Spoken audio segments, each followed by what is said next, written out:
And welcome back to another episode of Off Script. And ladies and gentlemen, we are finally here. The college football drought is finally over. We had a little taste last week. Some pretty good games, actually. Not too bad. But this week is the real teams are playing this week. And no diss on Kansas State, Iowa State, all the teams that played last week. Shout out them for, give me a little taste, But now, Ohio State, Texas, Clemson, LSU, Notre Dame, Miami. Those are the three big games we'll be talking about today. But ladies and gentlemen, the drought's over. We are here. We are in it now. Blow the cobwebs off. Just season starts now, and we're about to get into it. I'm not missing a beat today. Let's go.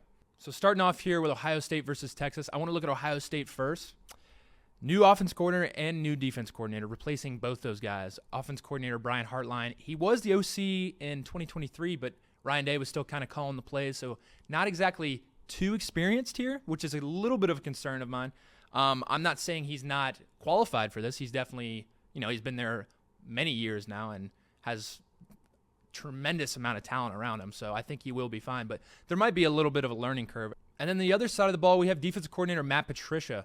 This is a little bit of a different kind of ball as opposed to the NFL. He was with the Patriots a couple years ago, won a couple Super Bowls. But I am interested to see what he can do with this defense and what he has translated from the NFL to college. It should be good with stars like Caleb Downs and Sonny Styles. I'm interested to see, but that's just a big question. Can it translate into college? Moving on, QB play. I know Julian Sayin is announced a starter. Everyone's saying he might be undersized, small, looks a little skinny, but I still think he is that dude. He's a very talented player, in my opinion. I just think the big thing with him is just getting him settled, getting him those short throws off rip, maybe like a little 5-yard hank route to the tight end, and some slants to the receivers. Getting him confident enough then to take a shot downfield. That's what I feel like is the difference in this game if Ohio State wants to take that step forward. Another question I have is about this new offensive line for Ohio State. Obviously, it's 4 to 5 stars across the board on the O-line, so individually very talented. But I'm just interested to see, is the cohesion, is the chemistry there? Are the call-outs going to be there? This is a very talented Texas D-line.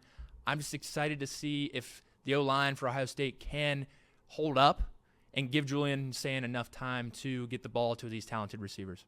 The biggest advantage, I think, here is the fact that Ohio State's playing at home. I mean, 103,000 people just all screaming the entire game, basically.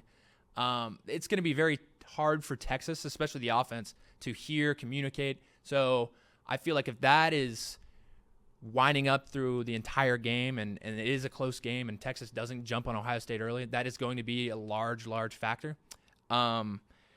And another thing is the talent that Ohio State has. I mean, Ohio State always will be good. That's just a fact. It's just can the talent produce? I mean, individually, these are all freak athletes. But can the talent come together and put 6 on the board or get a stop on 4th down? That's my question. But that's Ohio State. Moving on to Texas.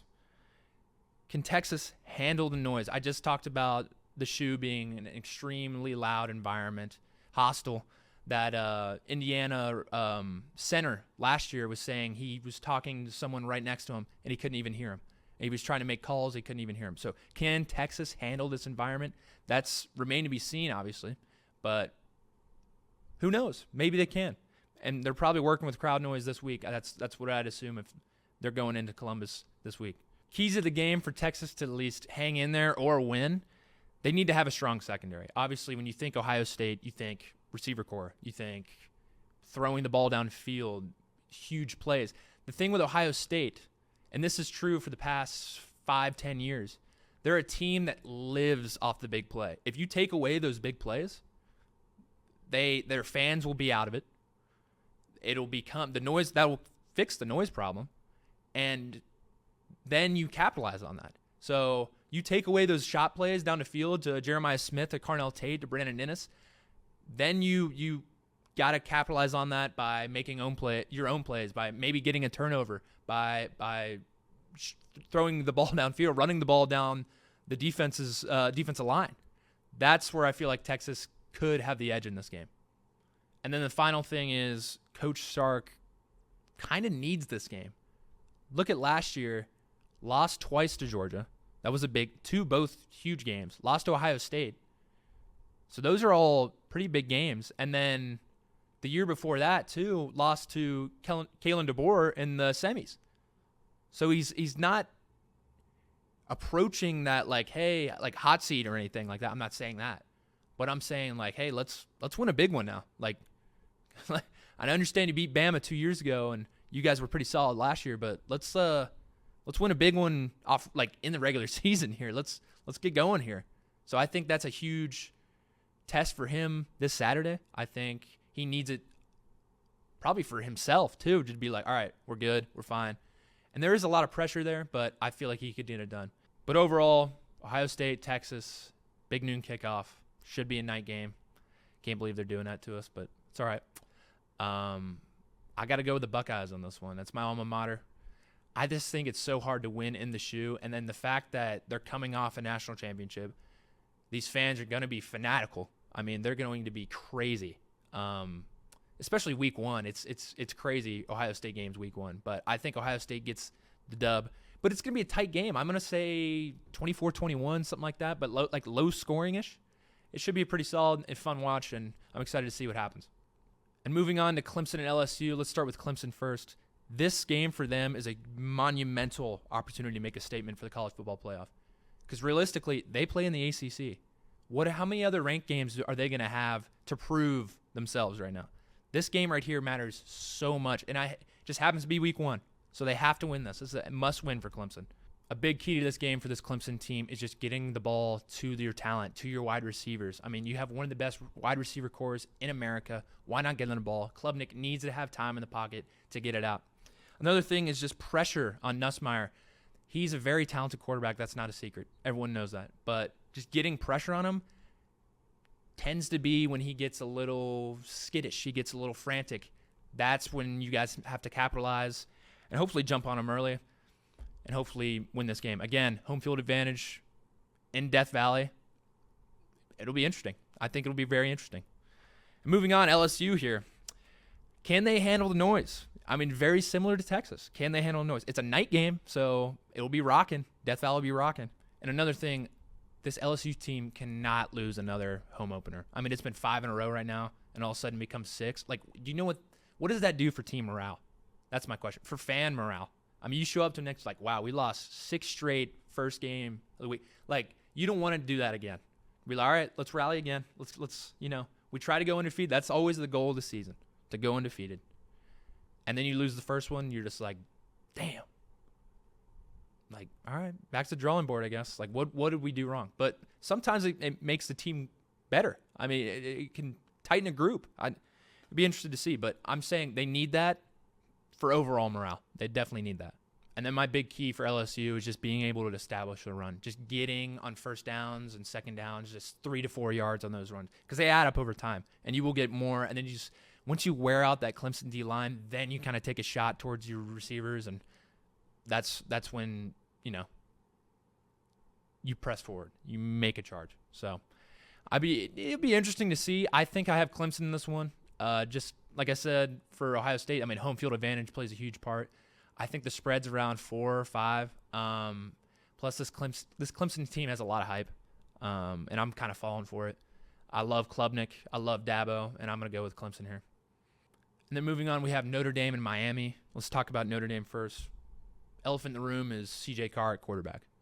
Hostile environment, on the road, huge test for C.J. Carr. It'd be interesting to see what he can get going. I mean, so in general, let's talk about this. In general, new quarterback on the road, you're going to hand the ball off a good amount of time just to kind of getting, especially this O-line. I mean, why not hand the ball off? It's probably what their game plan is going to be anyway. They're a run-heavy team. But let's get into this for simplicity's sake here. C.J. Carr kind of getting those mental reps, handing the ball off. Like I said, very similar to Julian Sand. Short throws, getting the kids some confidence. Then you kind of just pick apart that Miami defense. Because last year, their secondary wasn't great. That's just a fact. They were letting up huge plays all the time. They were relying on that Cam Ward offense. That's just how Miami was last year. So I'm interested to see how Miami shows up this year with their secondary and new defense and a ton of transfers that came in. But still on Notre Dame. But yeah, CJ Carr, I mean, you give him, some couple handoffs, couple short throws, give him some confidence, let him play. We'll see what happens. Moving on to Miami, you got the home field advantage, an orange out. I didn't even know they did those, but it's an orange out. And here's my question. Historically, not a ton of people show up to those games. I mean, it's an hour drive from campus, so I don't blame them. But still, like, opener, Catholics versus convicts, ISK game, so it's going to be hype. There's going to be a lot of people there. Ian Book even said it was the loudest he's ever played in, apparently, which is a little baffling to me. But my keys for this Miami team is quarterback Carson Beck and his chemistry with the receivers. He missed spring, so all his reps right now are coming in the summer and then in fall camp. So it takes time for that to kind of develop, but I'm interested to see. I'm one of those guys that is a big believer in Carson Beck. I think he is very talented. Something just didn't click last year with him. He has an arm. He can run, too. I mean, this kid is probably going to be a high-caliber draft pick. So I wouldn't count him out, especially seeing him on a new team. I think this is a good, fresh start for him. But this is also a huge opportunity for them and Carson Beck to make a statement for the college football playoff. Because, again, ACC. Why not? It'll be interesting to see if they can hold up against that Notre Dame offensive line and just continuously try to pepper CJ Carr and get him out of his rhythm. Overall, this was a bit of a toss-up for me. Notre Dame versus Miami, Catholics versus convicts, a lot of history there. But I got to go with the Fighting Irish. I got to go Notre Dame. I mean, Marcus Freeman knows, he's a great coach. I just love their culture. Jeremiah Love, that Notre Dame O-line, I feel like it's just going to overwhelm that defensive front, and they'll be running all over them. So I got Notre Dame in that one. And then moving on here, I'm not going to go as in-depth on these games, but I just wanted to throw them out there just to get a little more games. UNC versus TCU. I got to go with the Tar Heels on that. I'm going to go Belichick. I'm riding with him. I haven't heard too much about him, but just the fact that he is there, and his track record, many Super Bowls. I'm going to go with him on that one. And then also, I don't know too much about TCU. Haven't heard much about him. Bama versus Florida State. I mean, is that even a question? Bama. 2-win season for Florida State. I mean, I think this is a big test for Florida State. If they can hang somewhat with Bama, that's promising for a season. If you can get more than 2 wins, what's a win? I'm thinking 500 for them, hopefully. Just about 6-6. Maybe a bowl game. Then we have Auburn versus Baylor on a Friday. I got to go Baylor. I think they're one of the favorites to win the Big 12. A lot of hype around them. This Auburn team, I mean, I've been seeing clips on fall camp. They look a little, I'm not sold on them yet. I'm not sold on them. So I'm going to go Baylor there. And then we got Georgia Tech versus Colorado. I'm riding with Haynes King. Always will. Haynes King, Georgia Tech. Absolutely love it. And then we have Nebraska versus Cincy on a Thursday. An Arrowhead. Chiefs Kingdom. Dylan Raiola in his element, technically. So, yeah, I'm going to go with the Cornhuskers there. I just don't think Cincy can hang with that. But shout out Nico Palazetti. Shout out Joe Royer. Shout out Patrick Gerd, the boys at Cincy. But, yeah, that's Big Ten pride right there. And I think Nebraska and Matt Rule will finally, start to get the ball rolling a little bit. And that does it for my Week 1 pick'ems. I appreciate you guys watching.